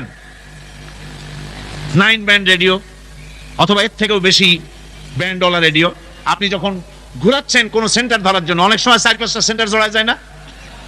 জড়ায় কিনা? 4-5টা সেন্টার জড়ায় যায়, সর্বনাশ হয়ে যায়, কোনটা থেকে কোনটা শুনবে। তো এইরকম করে আপনার কানের ভিতরে শব্দগুলি সব জড়াইয়া পাকাইয়া আপনার কানের মধ্যে একটা বিশ্রী আওয়াজ সৃষ্টি করে দিতে পারতো। কে স্তরে স্তরে শব্দগুলিকে শোনার ব্যবস্থা করেছেন। আপনার জিহ্বার ভিতরে হাজারো রকমের স্বাদ গ্রহণ করার জন্য একটা জিহ্বায় এতগুলি টেস্ট নেওয়ার ক্ষমতা কে তৈরি করে দিলেন? আল্লাহ রাব্বুল আলামিন সুবহানাল্লাহি ওয়া বিহামদিহি। তিনি হচ্ছেন রব, যিনি মানুষের প্রতিপালন সৃষ্টি করেন এবং প্রতিপালন করেন, এমনি এমনি ছেড়ে দেন। এরপরে মানুষের সব প্রয়োজন তিনি মিটিয়েছেন। মানুষের জীবন ধারণের জন্য সব থেকে বড় প্রয়োজন পানি। সবচেয়ে বড় প্রয়োজন কি? পানি। জোরে কোন কি? পানি। জীবনের জন্য পানি এবং আর্দ্রতা, এই দুটি জিনিস অপরিহার্য, এছাড়া জীবন বাঁচবে না। আমরা দেখতে পাই সমুদ্র ভরা পানি মজুদ আছে, লক্ষ্য করে, সমুদ্র ভরা পানি মজুদ আছে, নদী খাল বিল ভরা পানি মজুদ আছে, কিন্তু এটাই তো যথেষ্ট নয়। রব হচ্ছেন তিনি যিনি এই বিশাল বিশাল পানির মজুদ থেকে বাতাসকে যিনি বলেন, যিনি প্রতিনিয়ত বাষ্পীয় আকারে পানিগুলিকে সমুদ্র থেকে উত্থিত করেন, পানিগুলিকে উত্থিত করেন মহাকাশী।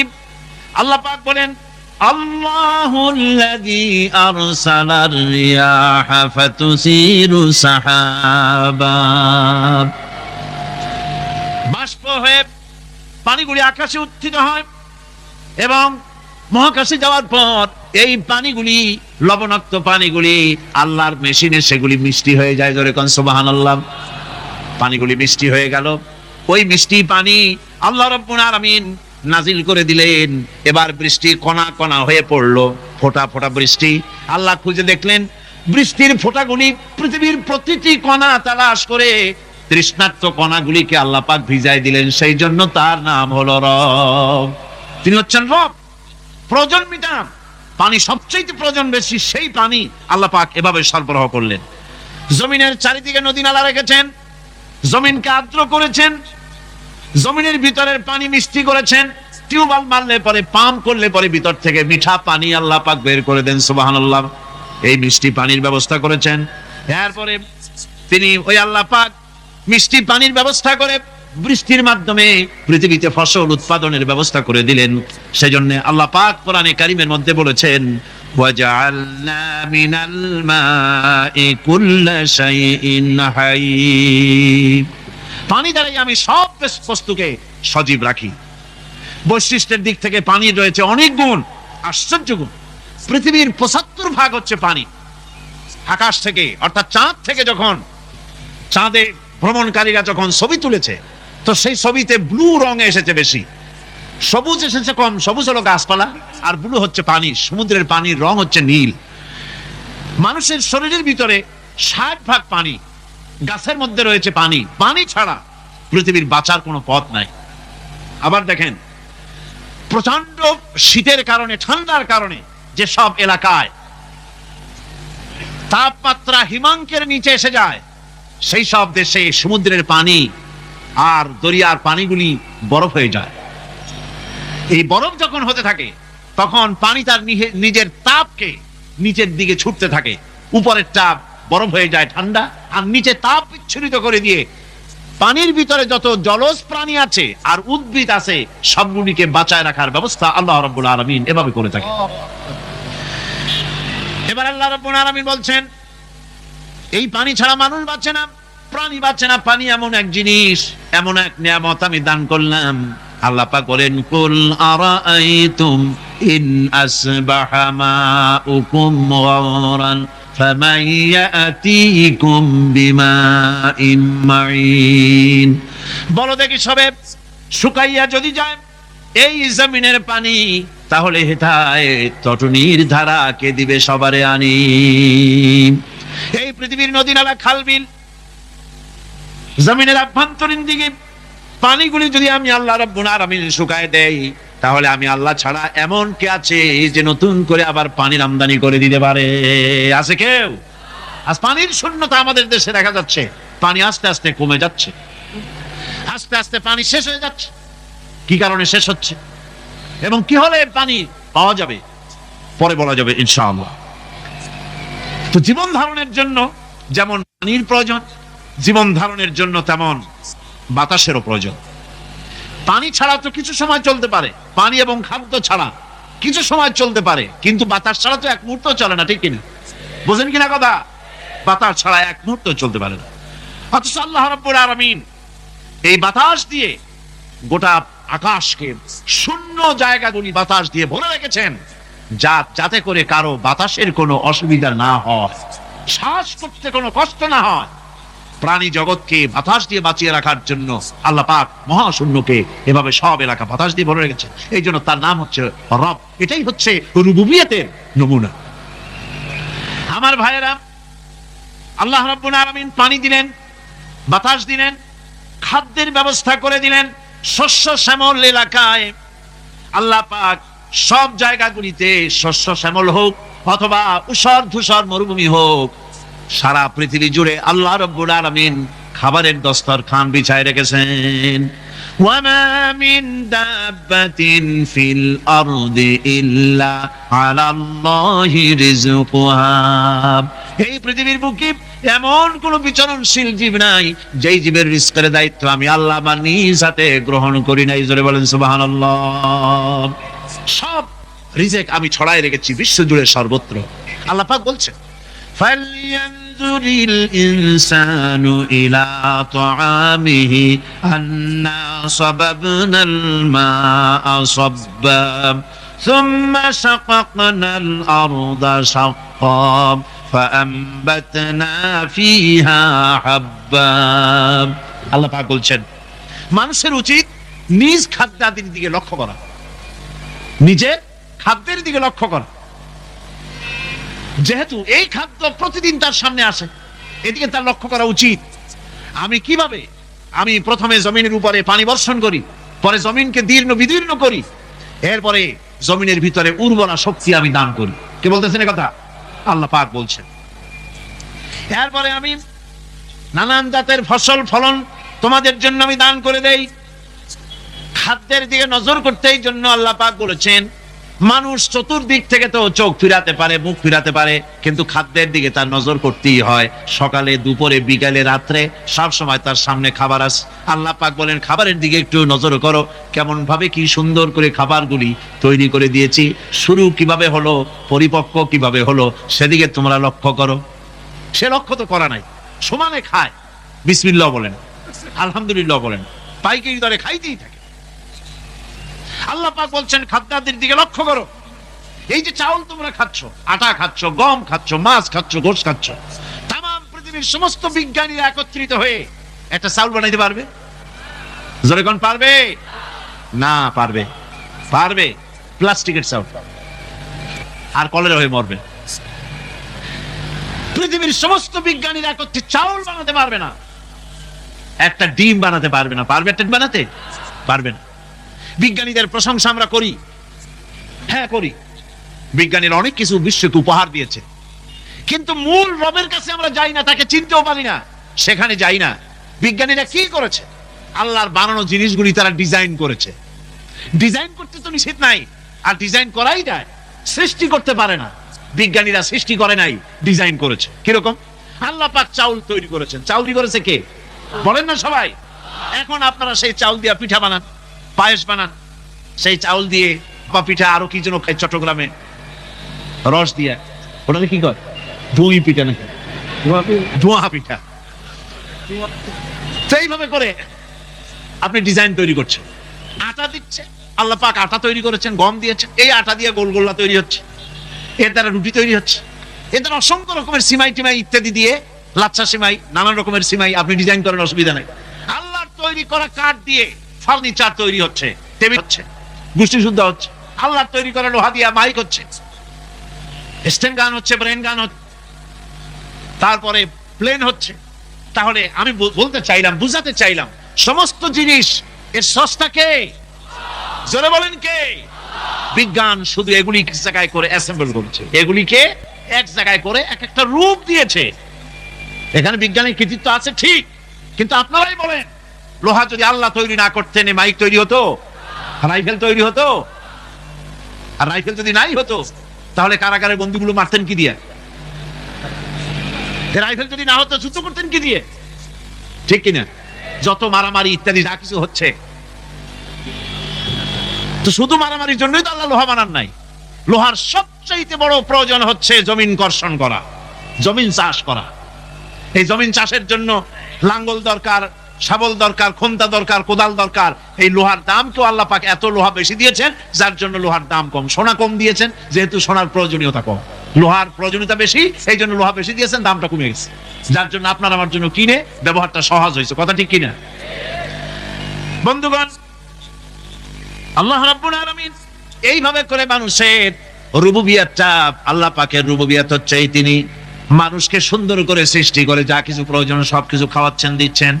সে আল্লাহ পাক প্রশ্ন করছেন, কুল মান ইয়ারযুকুকুম মিনাস সামাই ওয়াল আরদ আম্মান ইয়ামলিকুস সামআ ওয়াল আবসারা ওয়া মান ইয়াখরুজুল হাইয়্যা মিনাল মাইয়িতি ওয়া ইউখরিজুল মাইয়িতা মিনাল হাইয়্য। আকাশের প্রশস্ত বুক থেকে এবং জমিনের এই প্রশস্ত বুক থেকে কে রিজেক, তোমাদের খাদ্যকে উৎপাদন করে? কে নির্জীব থেকে সজীবকে বের করেন?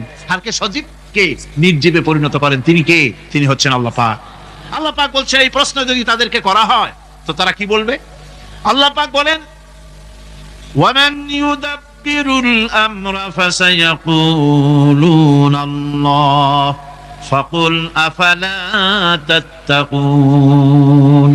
হে নবী, এদেরকে প্রশ্ন করুন, এদেরকে যদি প্রশ্ন করা হয় এই পৃথিবীর সুন্দর পরিচালনা পদ্ধতি কে করেন, তাহলে তারা এক কথায় বলবে, নিজের থেকেই বলবে আল্লাহ। কে করছেন সবকিছু? আল্লাহ। আল্লাহ পাক বলেন, নবী তাহলে তাদেরকে বলেন, এ কথা জানার পর, এ কথা বোঝার পরেও কেন তারা ঔদাসীন্যতা দেখাচ্ছে? কেন তারা গাফিল হয়ে যাচ্ছে? কেন তারা আল্লাহ পাককে ভয় করে তার পথের অনুসারী হচ্ছে না? যে আল্লাহ রাব্বুল আলামিন এত কিছু করছেন, তিনি তার পরিচয় সম্পর্কে বলে দিচ্ছেন, ফাযালিকুমুল্লাহু রাব্বুকুমুল হক ফামাযা বা'দাল হক ইল্লাদ দালাল। নিশ্চয়ই এসবের মূলে রয়েছেন তোমাদের রব, আমাদের আল্লাহ, আমাদের রব। সুতরাং উজ্জ্বল সত্য প্রকাশিত হওয়ার পর গোমরাহি ছাড়া আর কিছুই বাকি থাকে না। সুতরাং যারা সত্যের পথের অনুসরণ করতে চায়, রবকে চিনতে হবে, আল্লাহ পাককে জানতে হবে এবং তাকে অনুসরণ করতে হবে, তাকে রব হিসাবে চিনতে হবে। আমার বন্ধুগণ, এটা হচ্ছে সেই রুবুবিয়াত ইলাহি যার দিকে হযরত মূসা আলাইহিস সালাম ইঙ্গিত করেছিলেন ফিরআউন যখন তাকে প্রশ্ন করেছিলেন, ফামান রাব্বুকুমা ইয়া মূসা। হে মূসা, তোমাদের দুজনের রব কে? তোমাদের রব, তোমাদের প্রভু কে? তিনি জবাব দিলেন, রব্বুনাল্লাযী আ'তা কুল্লা শাইইন খালকাহু সুম্মা হাদা। রব হচ্ছেন আমাদের তিনি, যিনি নাকি আমাদের প্রতিপালক, আমাদেরকে সৃষ্টি করেছেন এবং আমাদেরকে হেদায়েত দিয়েছেন, সঠিক পথের দিশা দিয়েছেন। এখানে হেদায়েত হচ্ছে, এখানে হেদায়েত শব্দের অর্থ হচ্ছে সৃষ্টি শুধু করেন নাই, তাকে চলা, তার খাদ্য অনুসন্ধানের, তাকে বেঁচে থাকার সবকিছুর উপকরণ, এ কমন সেন্স, এ সাধারণ জ্ঞান আল্লাহ পাক তার সাথে দিয়েছেন। তিনি হচ্ছেন রব। আচ্ছা, একটা দৃষ্টান্ত দেই। এই হেদায়েতটা কি? এই হেদায়েতটা হচ্ছে, আপনাদের বাড়িতে যদি কারো বিড়াল থাকে, বিড়াল, বিড়াল বোঝেন তো না? কি বলে এখানে? বিড়াল, বিলাই নাকি বলে? বিড়াল। এই বিড়াল যদি আপনাদের কারো বাড়িতে থাকে, তো বিড়ালের প্রসবকালীন অবস্থা দেখবেন, বিড়ালের প্রসব হবে, বাচ্চা দেবে। বিড়াল তখন ঘরের মধ্যে পেরেশান হয়ে ঘুরতে থাকে, একটা নিরাপদ জায়গা খোঁজে, একটা নিরাপদ জায়গা খোঁজে। প্রসব করার 2-3 দিন আগের থেকে খুঁজতে থাকে তার জন্য নিরাপদ জায়গা কোনটা। এরপরে খুঁজতে খুঁজতে প্রসবের দিন সে সত্যিকারের ঘরের মধ্যে সবচেয়ে কোনা কানা জায়গা যেটা, সেই রকমের একটা নিরাপদ জায়গা সে বেছে নিল। এরপরে বাচ্চা হলো। বাচ্চা হওয়ার পর এই বাচ্চার উপরে কেউ যেন আক্রমণ না করে, শত্রু যেন তার জায়গাটিতে না আসে, এই জন্য বাচ্চাটার তো হাত দিয়া মায়ের মতো কোলে নিতে পারে না, সে আস্তে করে ঘাটটা কামড়ায় ধরে যাতে করে বাচ্চা ব্যথা না পায়। ওইভাবে করে ঘাট কামড়ায় ধরে আজকে এই সিঁড়ির নিচে, কালকে ওই খাটের নিচে, পরশুদিন এই আলমারির কোনায়, এইভাবে বাচ্চাগুলি সরায় সরায় রেখে বাচ্চাকে প্রতিপালন করে। এই বিড়াল রে হেদায়েত দিলটা কে? যিনি দিলেন তার নাম রব, তিনি হচ্ছেন রব্বুল আলামিন। সন্তান প্রতিপালনের ব্যবস্থা শুধু দুনিয়ার মানুষকেই দেন নাই, প্রাণী জগৎকেও দিয়েছেন। সুবহানাল্লাহ। বলেন বলেন, মুরগির বাচ্চা হলো, ডিমের থেকে বাচ্চা বেরোলো, এই বাচ্চাগুলি হয়েছে গতকাল, আজকে বাচ্চাগুলি আদার খাচ্ছে মায়ের সাথে। হঠাৎ করে একটা চিল এলো আর ওর মা একটা সিগন্যাল মারলো, সাথে সাথে বাচ্চাগুলি দৌড়াইয়া এমন পলান দিল, আপনি তো ভালো একাদশীর বাপেও তালাশ করে পাবে না যে মুরগির বাচ্চা পলাইলো কই। এখন ওই বাচ্চাটিকে এই সিগন্যাল সম্পর্কে কে অবহিত করলো যে এইরকম একটা আওয়াজ শুনলে এটা ভীতির আওয়াজ, এটা সাইরেন, এটা বিপদ সংকেত, এটা ডেঞ্জার সিগন্যাল, এটা শুনলে দেখলে তাড়াতাড়ি করে আত্মগোপন করবা। কে শিখাইলো? কে শিখাইলো? আল্লাহ পাক শিখাইছেন। এখন এক শ্রেণীর বুদ্ধিজীবী তারা আবার উল্টা কথা কয়। তারা বলে কি? তারা বলে যে মুরগি বাচ্চা, এই বাচ্চা যে দৌড় মারলো, এখানে আল্লাহ এইসব কিছু নাই, নাউযুবিল্লাহি মিন যালিক। তো এখানে কি আছে? কয় যে এখানে বিষয়টা হলো এই যে এই মুরগি আর মোরগ, ওর বাপ মা, এই দুজনের মধ্যে আছে সিলের ভয়, আছে শিয়ালের ভয়।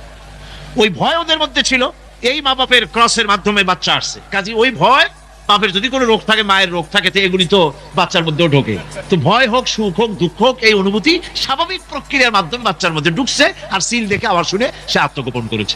এই পৃথিবী ভরা যদি থাকে সরিষা, আকাশ পর্যন্ত উঁচা, মওলানা রুম আলাইহির রাহমা তিনি বলছেন, আর সপ্ত আকাশের উপরে থাকে যদি একটি ছোট্ট পাখি, ওই পাখিটা পৃথিবীতে এসে একটা দানা নিয়ে যাবে, 7 আকাশের উপরে রাখবে, 70,000 বছর বিশ্রাম করবে, আবার আসবে আর একটা দানা নিয়ে গিয়ে 7 আকাশের উপরে রেখে 70,000 বছর বিশ্রাম করবে। মাওলানা রুম বলেন, এমনি করে ওই পাখিটি 70,000 বছরের বিরতিতে একটা একটা দানা নিতে নিতে তামাম পৃথিবীর সমস্ত দানাগুলি যদি 7 আকাশের উপরে নেওয়া হয়েও যায়, তবুও আল্লাহ রাব্বুল আলামিন মানুষের জন্য যে পরকালের জীবন তৈরি করেছেন, সেই জীবনের শেষ হবে না।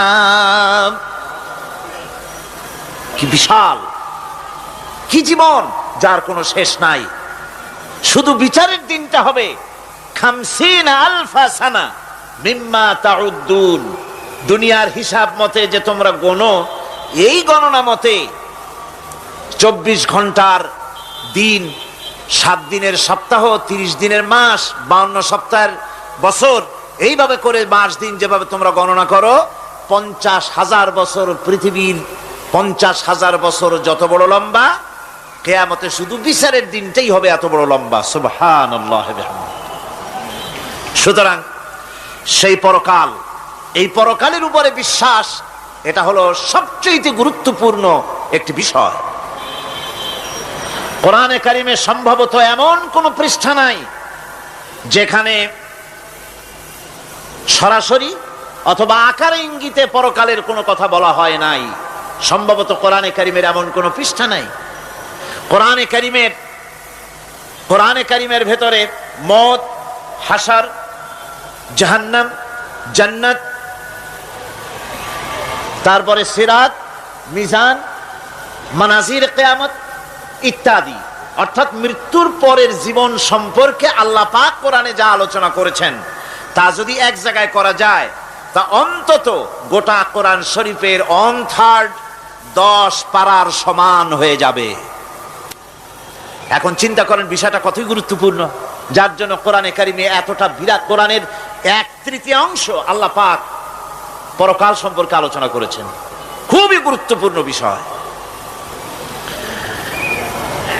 এই পরকালের উপরে যারা ঈমান আনবে না, পরকালকে যারা বিশ্বাস করবে না, তাদের সম্পর্কে আল্লাহ পাক বলছেন, والذين كذبوا بآياتنا ولقاء الآخرة حبطت أعمالهم।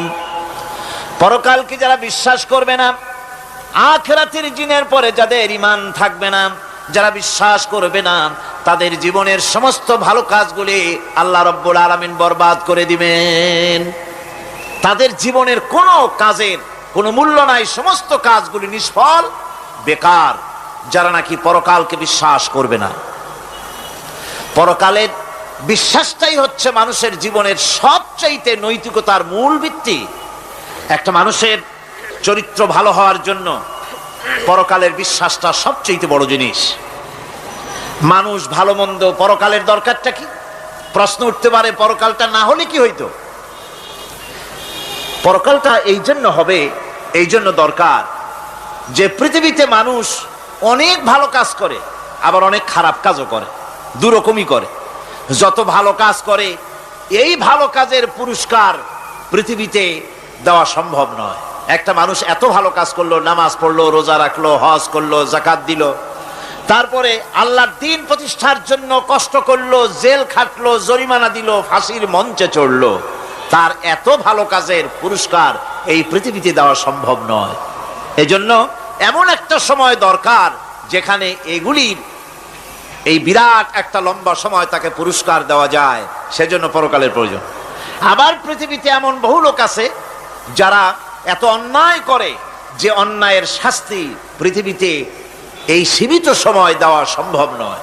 যেমন দৃষ্টান্ত দিতে গিয়ে আমি বলি যে একটা মানুষ যদি একটা মানুষকে হত্যা করে, তাহলে আপনি তাকে ওই একটা হত্যার বিনিময়ে তাকেও আপনি হত্যা করলেন, তাকেও ফাঁসি দিয়ে দিলেন। কিন্তু একটা মানুষ যদি লক্ষ লক্ষ মানুষ হত্যার কারণ হয়, একটা মানুষ যদি অনেকগুলি মানুষ মারে, তাহলে অনেকগুলি মানুষ মারার শাস্তি তো একটা জীবনের উপরে আপনি দিতে পারেন না। তাকে তো, তার জীবন তো একটাই, তার জীবন কয়টা? একটা গুলি করলেন, ফাঁসিতে দিলেন, তার একটা জীবন গেল।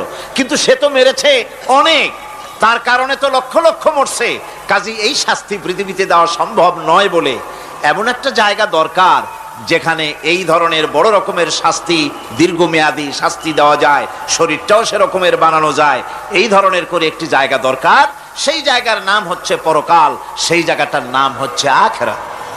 এজন্য কমন সেন্সের, সাধারণ জ্ঞানের দাবিও পরকাল প্রয়োজন। আর পরকালের ভিত্তিতেই মানুষের চরিত্র গঠন হতে পারে। মনে করেন একজন অফিসার, তিনি জানেন তাকে দেখার কেউ নাই, তার যা খুশি তিনি তা করতে পারেন, তার পেছনে কোনো গোয়েন্দা বিভাগের লোক লাগানো নাই। এই চিন্তা যদি তার থাকে, তাহলে ঘুষের টাকা খাওয়া, স্বজন প্রীতি করা তার জন্য কি অসম্ভব না সম্ভব? খুবই সম্ভব। আর একজন অফিসার, তিনি যদি জানেন যে না, আমাকে দেখার মতো লোক আছে, আমার পেছনে গোয়েন্দা বিভাগের লোকেরা কাজ করতেছে, আমার কোনো জিনিসই এড়িয়ে যাবে না, এই চিন্তা যদি থাকে, তাহলে এই দুইজন অফিসারের আচরণ এক হবে? কখনই হবে না। একজনের আচরণ হবে খুবই সংযত, আর একজনের আচরণ হবে খুবই অসংযত। সুতরাং পরকালে যে বিশ্বাসী ব্যক্তি, সে ব্যক্তি চুরি, ডাকাতি, জেনা, ব্যভিচার, হত্যা, ধর্ষণ ইত্যাদি থেকে তিনি হবেন মুক্ত। আর যে ব্যক্তি পরকালকে বিশ্বাস করবে না, তার দ্বারা হবে না এমন কোনো কাজ নাই, সবকিছুই তার দ্বারা সম্ভব। এরপরে আল্লাহ পাক বলছেন যে পরকাল বিশ্বাস মানুষকে দায়িত্ববান বানায় দেয়। পরকালের বিশ্বাস মানুষকে কি বানায়? দায়িত্ববান বানায়। যেহেতু তোমারে তো খালি খালি সৃষ্টি করা হয় নাই। আল্লাহ রাব্বুল আলামিন কোরআনে কারীমের মধ্যে বলছেন, আফাহাসিবতুম আন্নামা খালাকনাকুম আবাসা ওয়া আন্নাকুম ইলাইনা লা তুরজাউন। লোকেরা কি ভেবেছে? তোমরা কি এটাই মনে করেছো যে আমি তোমাদেরকে এমনি এমনি সৃষ্টি করেছি আর তোমাদেরকে আমার কাছে ফিরে আসতে হবে না? এটাই কি ভেবেছো তোমরা? তোমাদেরকে সৃষ্টি করা হয়েছে এবং তোমাদেরকে আমার দরবারে সকলকেই ফিরে আসতে হবে। পৃথিবীতে এমন কেউ নাই যে পৃথিবীতে টিকে থাকতে পারবে, সমস্ত মানুষকেই আল্লাহর দরবারে ফিরে যেতে হবে। আল্লাহ পাক কোরআনে কারীমের অন্যত্র বলেছেন, আয়াহসাবুল ইনসানু আইয়ুতরাকা সুদা। মানুষ কি ভেবেছে যে আমি তাকে নিরর্থক সৃষ্টি করেছি, তার কোনো হিসাব হবে না, তার কোনো দেখার মতো কেউ নাই, তাকে এমনি এমনি আমি সৃষ্টি করেছি? তা না, প্রত্যেকটি মানুষকেই বিচক্ষণতার দাবি হিসেবে সৃষ্টি করা হয়েছে এবং তার সব কিছুকেই দেখা হচ্ছে। আল্লাহ পাক সব দেখতে পাচ্ছেন, তার নজরের সামনে আছে। আল্লাহ পাক দেখেন এবং শোনেন। আমরাও দেখি, আমরাও শুনি, কিন্তু আল্লাহ পাকের দেখা আর আমাদের দেখা, আল্লাহর শোনা আর আমাদের শোনা একরকম নয়। আমরা এই মাহফিলের বাইরে কি হচ্ছে আমরা দেখতে পাই না, ঠিক কিনা গণ? রাতের বেলায় আমরা আমাদের নিজেদেরকেও দেখি না, এমনকি আমরা আমাদের পেছনে কি হয়, পিছনে কি আছে তাও দেখি না। আপনারা যে আমার সামনে বসে আছেন, আপনাদের পেছনে লোকটা কি করতেছে তা আপনি দেখতে পাচ্ছেন। মেঘ হলে মেঘের উপরে কি হয় দেখতে পাই না, কুয়াশার মধ্যে দেখতে পাই না, গাছের আড়ালে কি দেখতে পাই না, পাহাড়ের আড়ালে কি দেখতে পাই না। তারপরে শোনার ব্যাপারে একটা নির্ধারিত এলাকার আওয়াজ আমাদের কানে আসে, এর বাইরের কিছু আমরা শুনতেও পাই না। আল্লাহ রাব্বুল আলামিনের কি এরকম অবস্থা নাকি? কি বলেন, এরকম অবস্থা? আল্লাহ সব দেখতে পান, সব শুনতে পান, এমন তার চোখের সামনে কোন অবস্ট্রাকশন নাই, তার চোখের সামনে কোনো জিনিস অন্তরায় হয়ে দাঁড়াতে পারে না, কেউ কোনো জিনিস তার চোখের সামনে বাধার সৃষ্টি হতে পারে না। তাকে কেউ দেখতে পারে না, কিন্তু তিনি সবাইকে দেখতে পান। লা তুদরিকুহুল আবসার, তাকে কোন দৃষ্টিশক্তি তাকে দেখতে পাবে না। সমস্ত দৃষ্টিশক্তিকে তিনি দেখবেন, কিন্তু তাকে কেউ দেখতে পারবে না। সুবহানাল্লাহি ওয়া বিহামদিহি। সুতরাং তিনি সব দেখেন এবং সবই শোনেন। এই বিশ্বাস মানুষকে দায়িত্ববান বানায়। এই বিশ্বাস মানুষকে কি বানায় জোরে গান? দায়িত্ববান বানিয়ে দেয়। আল্লাহ রাব্বুল আলামিন বলছেন, আয়াহসাবু আল্লান ইয়াকদিরা আলাইহি আহাদ ইয়াকুলু আহলাকতু মালান লুবাদা আয়াহসাবু আন লাম ইয়ারাহু আহাদ। মানুষ কি ধারণা করেছে তার উপরে কারো কোনো ক্ষমতা চলবে না? সে বলে আমি অনেক ব্যয় করেছি, আর সে ভেবেছে তাকে দেখার মতো কেউ নাই। আল্লাহ পাক বলেন দেখার জন্য অবশ্যই একজন আছেন, তিনি হচ্ছেন আল্লাহ রাব্বুল আলামিন। কে দেখতে পান? জোরে সরে বলেন, কে দেখতে পান? আল্লাহ পাক সব দেখেন, সব শোনেন। এমনকি সমুদ্রের অতল তলদেশে কোন পাথরের সাথে লাগানো, বালু কণার সঙ্গে লাগানো ছোট্ট একটি পোকা, যা মাইক্রোস্কোপ যন্ত্র ছাড়া দেখা যায় না, এমন ছোট্ট পোকাটিও যদি চিৎকার মারে ক্ষুধার যন্ত্রণায় বা পেটের যন্ত্রণায় বা কষ্টে পড়ে কোনো চিৎকার যদি মারে, সমুদ্রের কেউ শোনার কথা নয়, জমিনের উপরে কেউ শোনার কথা নয়, অন্তরিক্ষের কারো শোনার কথা নয়। আল্লাহ রাব্বুল আলামিন বলেন সেই ক্ষীণ আওয়াজটুকুনো তোমার আল্লাহ পাক শুনতে পান। সব তিনি শুনতে পান এবং দেখতে পান, তার চোখের সামনে সব রয়েছে। সুতরাং আসল কথা হচ্ছে মানুষেরা পরকালের চাইতে দুনিয়ার গুরুত্ব দেয় বেশি। বাল তুসিরুনাল হায়াতাদ দুনিয়া ওয়াল আখিরাতু খায়রুন ওয়া আবকা। তোমরা পার্থিব জীবনকে অগ্রাধিকার দিয়েছো, আর পরকাল হচ্ছে উত্তম এবং স্থায়ী। পরকাল হচ্ছে উত্তম। পৃথিবী একটা নিকৃষ্ট জায়গা, একটা ছোট্ট জায়গা পৃথিবী। এটার আরবি হচ্ছে কি বলুন তো? পৃথিবীর আরবি কি? দুনিয়া। এটাকে দুনিয়া, দুনিয়া শব্দটা এসেছে আদনা শব্দ থেকে, তুচ্ছ, নিকৃষ্ট, এটার কোনো দাম নাই। আর এই জন্য হাদিস শরীফে এসেছে যে এই পৃথিবীর মূল্য যদি আল্লাহর কাছে মশার ডানা তুল্য যদি হতো, তাহলে কাফেরকে এক ঢোক পানি আল্লাহ পাক গিলতে দিতেন না। আল্লাহর দৃষ্টান্তটা, হাদিস শরীফের দৃষ্টান্তটা লক্ষ্য করেছেন? এই পৃথিবীর মূল্য যদি একটা মশার ডানার তুল্য যদি হতো, আপনাকে কেউ যদি 1,00,000 মশার ডানা যদি কেউ আপনাকে জোগাড় করে দেয়, আপনি কয় টাকা দিয়ে কিনবেন? কোন কথা বলতেছেন না? খুব আগ্রহ আছে কেনার নাকি? 4 আনা দিয়েও 4 পয়সা দিয়েও আপনারা কেউ কিনবেন না, যেহেতু মশার ডানা 10 কোটি ডানা আনি জোগাড় করে দেন, নদী করবোটা কি? কাজী দৃষ্টান্তটা লক্ষ্য করুন যে এই পৃথিবীর মূল্য যদি আল্লাহ পাকের কাছে একটা মশার ডানার তুল্য যদি হতো, তাহলে আল্লাহ রাব্বুল আলামিন কাফেরকে এক ঢোক পানি গিলতে দিতেন না। তার মানে এটার কোনো দাম নাই। তো যেটার দাম নাই সেটার দাম আমরা খুব বেশি দিয়েছি। আর পরকাল হচ্ছে স্থায়ী, চিরস্থায়ী জায়গা, সেই চিরস্থায়ী জায়গার আমরা মূল্য দেই নাই। যেমন আমরা দেহের মূল্যটা বেশি দেই, আত্মার মূল্যটা কম দেই। দেহটারে সাজাই বেশি। এই দেহটার জন্য দেখছেন অবস্থা, শীতকালে কত ক্রিম মাখে, পায়ে ভ্যাসলিন মাখে, মুখে ক্রিম মাখে, হাতে জেলি মাখে, তারপরে ঠোঁটে আরো কিছু মাখে, এরপরে এতগুলি মাইখা তারপরে জামা কাপড় সেন্ট আতর কত কিছু সমানে মাখতে থাকে শরীরের জন্য, এত যত্ন। তারপরে ভুরি ভোজন পাইকারি দরে খায়, জনমের মতো খায়, খাওয়ার চোটে পেট যায় একদিক, পাছা যায় আর একদিক, মাথা যায় আর একদিক, আস্তে আস্তে দুমবার সাইজ হয়ে যায় মানুষের বডিটা। যেই শরীরটার কোনো দাম নাই, কোনো মূল্য নাই। আপনারা সত্য করে বলেন, দামটা কার? শরীরের দেহের দাম বেশি না আত্মার দাম বেশি? কোনটার দাম? তার দাম, আত্মাটার দাম বেশি। এটা মুখ দিয়ে বললেন, কিন্তু আসলে মনের কথা হইলে আত্মারে আপনারা কিছু খাইতে দিতেন। আত্মাকে তো কিছু খেতে দেওয়া হয় না, দেহটারই। আত্মাটার দাম যদি বেশি না হবে, মানুষ মরে গেলে পরে যায়টা কি? চোখ আছে, কান আছে, মুখ আছে, হাত আছে, পা আছে, সবই তো রয়ে গেল। গেলটা কি? কি যাওয়ার কারণে? প্রাণের সন্তান, কলিজার টুকরা সন্তান বলে, মা বাবার কাছে আমার যেতে ভয় করে। ছোট্ট বাচ্চা বাবার কাছে যেতে চায় না, প্রাণীদিকা স্ত্রীও যেতে চায় না।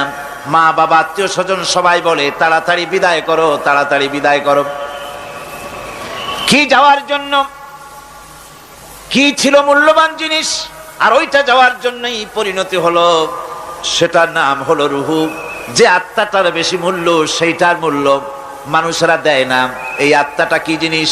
আল্লাহ পাক নবীর কাছে প্রশ্ন করা হয়েছে রূহ সম্পর্কে, আল্লাহ তার জবাব দিয়েছেন, ওয়াইয়াস আলুনাকা আনির রূহ কুলির রূহু মিন আমরি রাব্বি। নবী হে, আপনাকে প্রশ্ন করা হয় রূহ কি জিনিস, আপনি বলুন এটি হচ্ছে আল্লাহর হুকুম। আল্লাহর একটা হুকুম মানুষের ভিতরে কাজ করে। এটা এতই গুরুত্বপূর্ণ, ওটা থাকলে আমরা বাঁচি, ওটা না থাকলে আমরা মরে যাই। এখন যেটার গুরুত্ব বেশি সেটাতে খাইতে দেই না, সেটার জন্য কোনো যত্ন নাই, খোঁজ নাই, খবর নাই। সকালবেলায় ব্রেকফাস্ট, নাস্তা, লাঞ্চ, ডিনার, বিকালের চা, ফলারি, কোনো জিনিসের অভাব নাই, সমানে খায় আর সমানে শরীরটারে বাঁচায়। আর যেটার কারণে বডিটা বাঁচে তার কোনো খোঁজ খবর নাই, ওটারও কিছু খাবার দিতে হবে। ওটারে কি খাওয়াবেন? ওটাই কি ফুলকপি খাবে? শীতের দিনে লাল শাক খাবে? লট্টা মাছ খাবে নাকি? খাবে না। রূপচান্দাও খাবে না। শীতকালের ভাপা পিঠাও না, ধুপি পিঠা কি কন আপনারা, এগুলোও খাবেন। সুতরাং এই যে শরীর, আপনার আত্মাটা, ওরে খাইতে দিবেন কি? ও কচু খায় না, মূলাও খায় না, দুধও খায় না, পনিরও খায় না, ঘিও খায় না, মাছ গোশতও খায় না।